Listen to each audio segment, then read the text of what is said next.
আজকের এই লেকচারে আমি তোমাদেরকে যে বিষয়টা সম্পর্কে বলবো তা হলো বিভিন্ন ধরনের যে সরকার রয়েছে এই বিশ্বের বিভিন্ন দেশগুলিতে, অর্থাৎ এই সরকাররা কি সিস্টেমে বা কি গভর্নমেন্ট সিস্টেমে বা কি ফর্ম অফ গভর্নমেন্টে তাদের রুলস বা রেগুলেশন বা ল অ্যান্ড অর্ডারটা মেনটেন করে চলছে অ্যাকর্ডিং টু তাদের দেশের কনস্টিটিউশন অনুসারে।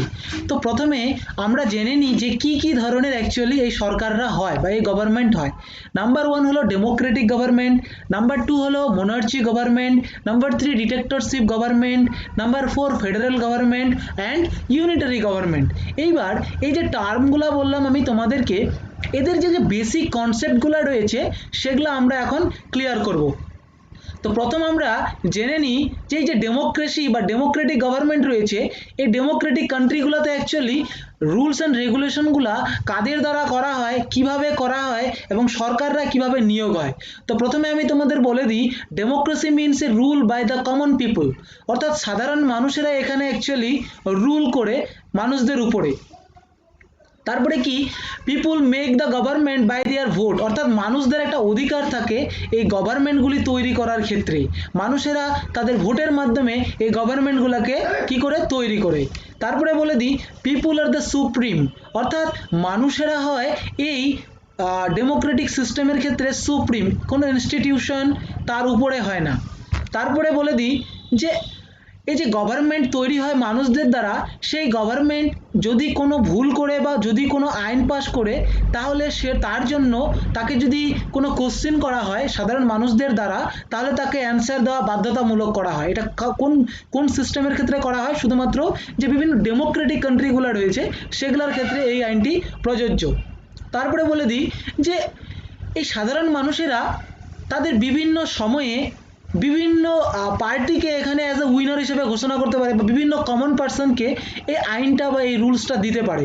কারণ যদি আমরা ডেমোক্রেটিক কান্ট্রিতে দেখি, তাহলে একটা ইন্ডিভিজুয়াল টাইমে কিন্তু সেই ভোটিং সিস্টেম রয়েছে, অর্থাৎ টাইম অনুসারে কি হয়, এই ভোট হতে থাকে, কখনো বিধানসভা ভোট, লোকসভা ভোট, এছাড়াও পঞ্চায়েত ভোট। এই ভোটের মাধ্যমে কি করে এই গভর্নমেন্টগুলোকে তৈরি করা হয়, ঠিক আছে। তারপরে বলে দিই, citizen can raise their question against the government, অর্থাৎ সাধারণ মানুষেরাই প্রশ্ন করতে পারে যদি গভর্নমেন্টের কোনো রুলস বা রেগুলেশন খারাপ হয়। যেমন রিসেন্টলি ইন কেস অফ ইন্ডিয়ার ক্ষেত্রে আমি যদি তোমাদের এক্সাম্পল দিই, তাহলে গভর্নমেন্ট রিসেন্টলি 3টা ল পাস করেছে, ফার্মার ল। তো এবার বিভিন্ন যে কিষাণ বা শ্রমিকেরা রয়েছে বা বিভিন্ন যে ফার্মাররা রয়েছে, তারা কি করছে, সরকারের বিরুদ্ধে আন্দোলন করছে বা কোশ্চিন রেজ করছে যে তোমরা এইটা এটা এটা কাজ তোমরা ভুল করেছো, এটাকে পুনরায় কি করো, অ্যামেন্ডমেন্ট করো বা এই আইনটাকে একদমই তুলে ফেলো, ঠিক আছে।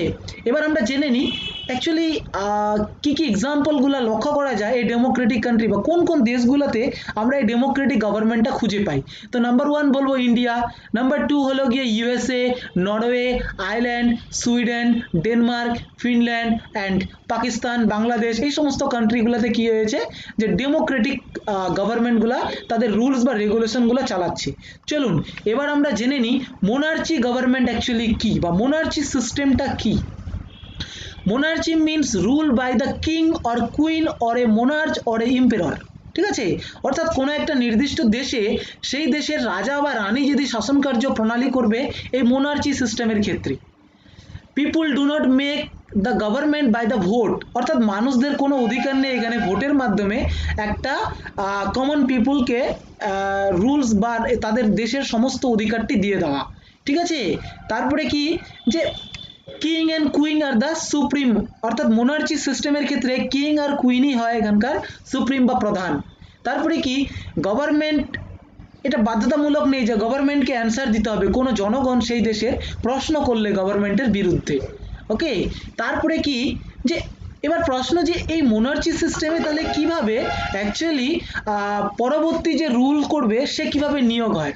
এটার একটা নিয়ম রয়েছে, কুইন বা যে কিং রয়েছে তাদের ফ্যামিলির কোনো একটা মেম্বার বা তার রিলেটিভের মধ্যেই হবে। যেমন মোস্ট অফ দ্য আমরা বলতে পারি যে সেই কিং এর যে এল্ডেস্ট সন্তান হয় তাকে এজ এ পরবর্তীকালে কিং হিসাবে ঘোষণা করা হয়, যিনি কিনা ওই দেশের পুরো রুলস বা রেগুলেশনটা নিতে পারবে। তারপরে আমি তোমাদের বলে দিই নেক্সট কি, citizen can not raise the question against the government, অর্থাৎ এখানে জনগণ কোনো রকমের প্রশ্ন করতে পারে না সরকারের বিরুদ্ধে বা কিং এর বিরুদ্ধে। তো তারপরে তোমরা এক্সাম্পল জেনে নাও যে কোন কোন দেশে অ্যাকচুয়ালি এই বিশ্বের এই মোনার্চি সিস্টেমটা রয়েছে। এটা সত্যি বিশ্বাস করা অদ্ভুত যে আগে আমরা রাজা রানীর শাসন দেখেছি, কিন্তু এখনো কি রাজা রানীরা শাসন করছে? কিন্তু বাস্তবে করতেছে।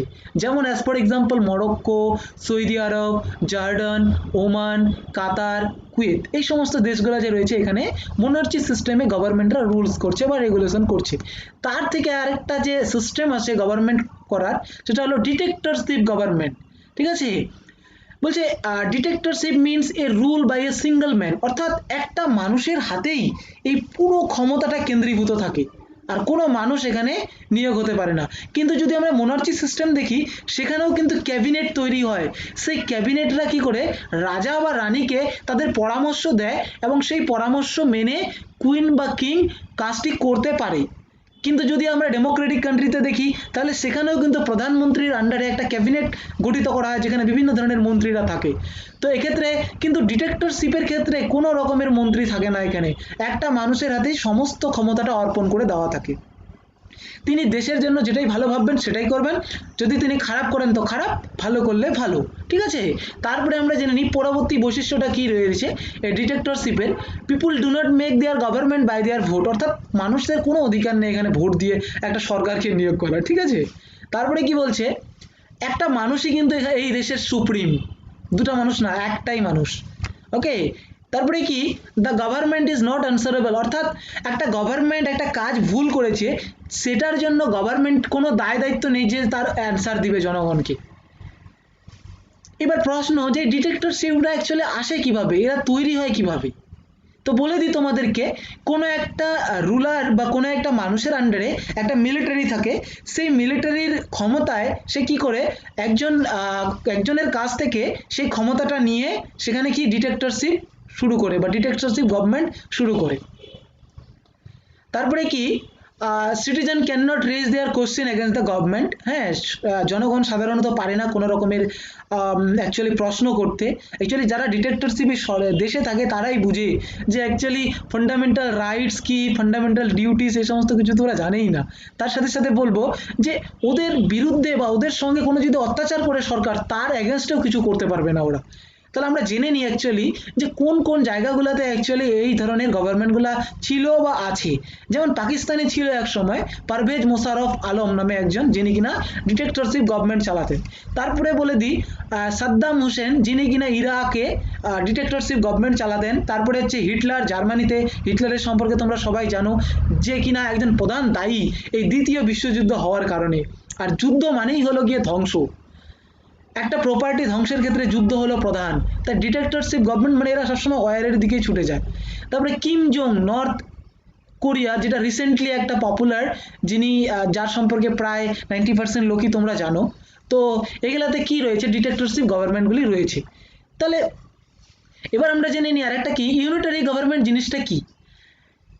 ইউনিটারি গভর্নমেন্ট কি, ধরুন কোনো একটা দেশে পুরো ক্ষমতাটা একটা সেন্টারের হাতে, অর্থাৎ সেখানে কোনো রকমের যে রুলসটা রয়েছে বা ক্ষমতা রয়েছে সেটা ভাগ করা নেই। একটা দেশের মধ্যে একটা সেন্টারের মধ্যেই পুরো ক্ষমতাটা কেন্দ্রীভূত রয়েছে, তখন সেটাকে বলতে পারি আমরা ইউনিটারি গভর্নমেন্ট সিস্টেম। ঠিক আছে, যেমন ব্রিটেন, চায়নাতে কিন্তু একটা ইউনিটারি গভর্নমেন্ট সিস্টেম রয়েছে, কমিউনিস্টরা ওখানে কি শাসন করছে, শুধু একটাই গভর্নমেন্ট, প্রত্যেকটা স্টেটের জন্য কোনো গভর্নমেন্ট আলাদা করে নেই। ঠিক আছে, চিলি একটা এক্সাম্পল এই ইউনিটারি গভর্নমেন্টের ক্ষেত্রে। তারপরে কি, আমরা চলে যাই ফেডারেল সিস্টেমে।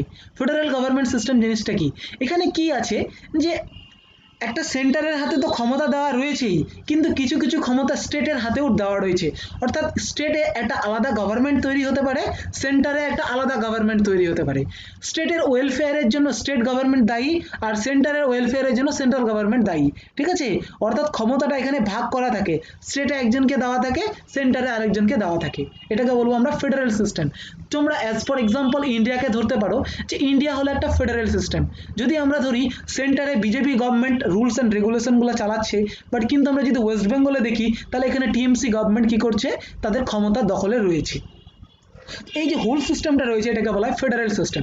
তো এবার আমরা জেনে নিই এই যে বিভিন্ন গভর্নমেন্ট সিস্টেমগুলি রয়েছে, এই গভর্নমেন্ট সিস্টেমগুলির যে basic actually advantage and disadvantage.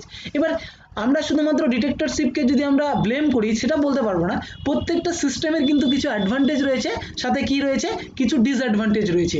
যদি আমরা অ্যাডভান্টেজ বা ডিসঅ্যাডভান্টেজ দেখি, তাহলে ডেমোক্রেটিক কান্ট্রির মধ্যে সব সিস্টেমই ভালো আছে, কিন্তু ধরুন আমি একটা জনগণের বা কমন মানুষদের ভালোর জন্য আমি একটা নিয়ম তৈরি করব, তো সেটা আমাকে প্রথমে লোকসভায় উত্থাপন করতে হবে, লোকসভায় মেজরিটি পেতে হবে, লোকসভায় মেজরিটি পেলে তারপরে রাজ্যসভায় উপস্থাপন করতে হবে, রাজ্যসভায় আবার মেজরিটি পেতে হবে, দুটা পেয়ে যাওয়ার পর তারপরে আবার রাষ্ট্রপতির সিগনেচার দিলে তারপরে সেটা রুলস বা রেগুলেশন বা লতে পাস হবে। কিন্তু এটা কি হয়ে যায়, লং ডিউরেশন হয়ে যায়, অর্থাৎ মানুষের ওয়েলফেয়ারের জন্য একটা লং ডিউরেশনে কাজটা করতে হয়। এক্ষেত্রে এটাই হলো ডেমোক্রেসির একটা ডিসঅ্যাডভান্টেজ। কিন্তু ইন কেস অফ আমরা যদি মোনার্চি গভর্নমেন্ট দেখি, আর হচ্ছে গিয়ে তার সাথে সাথে কি গভর্নমেন্ট, ডিক্টেটরশিপ গভর্নমেন্ট, তারপরে ইউনিটারি গভর্নমেন্ট দেখি, এক্ষেত্রে কি হয়, তাদের যে একটা ভালো মানুষদের ভালোর জন্য যে নিয়মটা করবে, সেই নিয়মটার জন্য তাদের লং ডিউরেশনে আটকে থাকতে হয় না, তারা একদিনের মধ্যে সেই নিয়মটা বা রুলসটা তৈরি করে কনস্টিটিউশনে রাখতে পারে, ফলে এতে কি মানুষদের উপকার হয়। এইবার এই গভর্নমেন্ট সিস্টেমের আবার কিছু অসুবিধা গুলি কি রয়েছে আমি বলে দিচ্ছি। ইন কেস অফ ডেমোক্রেসিতে কি হয়, একটা বিল যেটা কিনা সরকার তাদের নিজের সুবিধার্থে কি করছে, কিন্তু জনগণের সুবিধার্থে করছে না, এতে কি হয়, লোকসভায় উপস্থাপন করা হবে, এবার লোকসভায় যে রুলিং পার্টি থাকে সে বিভিন্ন ধরনের অ্যাকচুয়ালি বিভিন্ন তাদের আর্গুমেন্টগুলো দিবে বা যুক্তিগুলো দিবে যে কি কি কি সুবিধাগুলি রয়েছে, কিন্তু বিরোধী পক্ষ বা বিরোধীদের দলগুলি রয়েছে তারা যদি দেখে যে না এই আইনটির মধ্যে কিছু ফল্ট রয়েছে, তাহলে তারা এটার কি ভোট দেয় না এটার সঙ্গে, বা এদের এটা বিরোধিতা করে, ফলে কি হয়, পরীক্ষা নিরীক্ষা পর্যবেক্ষণ অনেক কিছুর মাধ্যমে তারপরে একটা নিয়ম সেখানে পালন হওয়ার একটা সম্ভাবনা লক্ষ্য করা যায়। ঠিক আছে, কিন্তু যদি আমরা সেটা মোনার্চি গভর্নমেন্ট, তারপরে ইউনিটারি গভর্নমেন্ট, তাছাড়া ডিক্টেটরশিপ গভর্নমেন্টে দেখি, সেখানে কোনো রকমের এই পার্লামেন্ট সিস্টেমে সেটা উপস্থাপন হবে, কেউ বিরোধিতা করবে, এরকম কোনো প্রসেস লক্ষ্য করা যায় না, অর্থাৎ কোনো যদি খারাপ ল পাস হয় তাহলে সেটা সাথে সাথে হয়ে যায়, ফলে মানুষের পক্ষে এটা সুবিধাজনক হয় না, এতে কি হয়, একটা স্বৈরাচারী শাসন ব্যবস্থা শুরু হওয়ার একটা সম্ভাবনা বা প্রবণতা লক্ষ্য করা যায়। ঠিক আছে, তাহলে এটা হলো একটা বিশ্বের যে বিভিন্ন দেশগুলি রয়েছে সেখানে কোন কোন সিস্টেমে অ্যাকচুয়ালি গভর্নমেন্টরা রুলস বা রেগুলেশনগুলো চালাচ্ছে। এবার আমরা যে বিষয়টা সম্পর্কে জানবো তা হলো কনস্টিটিউশন সম্পর্কে। কনস্টিটিউশন জিনিসটা কি, আর তার সাথে সাথে বিভিন্ন ধরনের যে এই বিশ্বে কনস্টিটিউশনগুলো রয়েছে তার টাইপগুলো কি কি। তো কনস্টিটিউশন জিনিসটা কি, কনস্টিটিউশন হলো একটা কপি, ঠিক আছে, সেটা হার্ড কপিও থাকতে পারে, সাথে সাথে কি ডিজিটাল কপিও থাকতে পারে।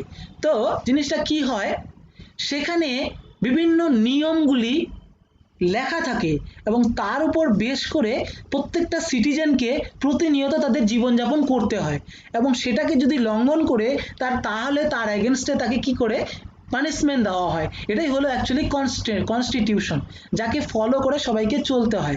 এবার চলো আমরা জেনে নিই কোন কোন দেশে কোন ধরনের কনস্টিটিউশন রয়েছে এবং এদের বেসিক ডিফারেন্স কি কি। তো প্রথমে আমি বলি একটা হল রিটেন কনস্টিটিউশন, অর্থাৎ যেখানে পুরো রুলস অ্যান্ড রেগুলেশনগুলি লেখা থাকে সেটাকে বলবো আমরা রিটেন কনস্টিটিউশন। ওকে, তারপরে চলে আসি আমরা আনরিটেন কনস্টিটিউশন, অর্থাৎ যেখানে রুলস অ্যান্ড রেগুলেশনগুলো জাস্ট মানে অ্যাজ এ প্র্যাকটিস করা হয় কিন্তু লেখা থাকে না কোথাও। ঠিক আছে, সেটাকে বলবো আমরা আনরিটেন কনস্টিটিউশন।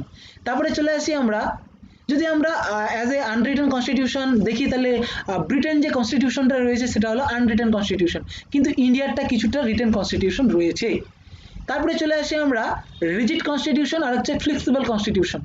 রিজিড কনস্টিটিউশন আমরা সেটাকেই বলবো যেটা অতি সহজে তাকে অ্যামেন্ডমেন্ট করা যায় না বা পরিবর্তন করা যায় না। ধরুন কোনো একটা ল পাস করা হলো, এইবার পরবর্তীকালে যখন এই লটা ইমপ্লিমেন্ট করতে যাওয়া হচ্ছে তাহলে এক্ষেত্রে কিছু ফল্ট লক্ষ্য করা যাচ্ছে, তখন সরকার কি করে সেটাকে অ্যামেন্ডমেন্ট করার জন্য সেটাকে লোকসভায় উপস্থাপন করে সেখানে সংখ্যাগরিষ্ঠতা পেতে হয়, তারপরে রাজ্যসভায় নিয়ে যাওয়া হয়, সেখানে সংখ্যাগরিষ্ঠতা পেতে হয়, রাষ্ট্রপতির সিগনেচার লাগে, তারপরে সেটা অ্যামেন্ডমেন্ট করা যায়। তাহলে এটা এটা ইজিলি চেঞ্জ করা যায় না, সেটাকে আমরা কি বলবো, রিজিড কনস্টিটিউশন বলবো। তারপরে নেক্সট কি, ফ্লেক্সিবল কনস্টিটিউশন, যেটা ইজিলি চেঞ্জ করা যায়, অ্যাজ এ ব্রিটেন কনস্টিটিউশন যেটা কি করা হয়, ইজিলি চেঞ্জ করা যায় কোনো রকম এই সাথে তোমার হচ্ছে গিয়ে এত লং ডিউরেশনে সেটাকে কাজ করতে হয় না বা এর প্রসিডিওরটা তেমন নয়। তাহলে আজকের লেকচারটা আমাদের এটার উপর বেস করেই ছিল যে বিভিন্ন ধরনের গভর্নমেন্ট সিস্টেম আর কনস্টিটিউশনগুলি। তাহলে thank you for showing this video, and to watch more video just click the bell icon. Okay.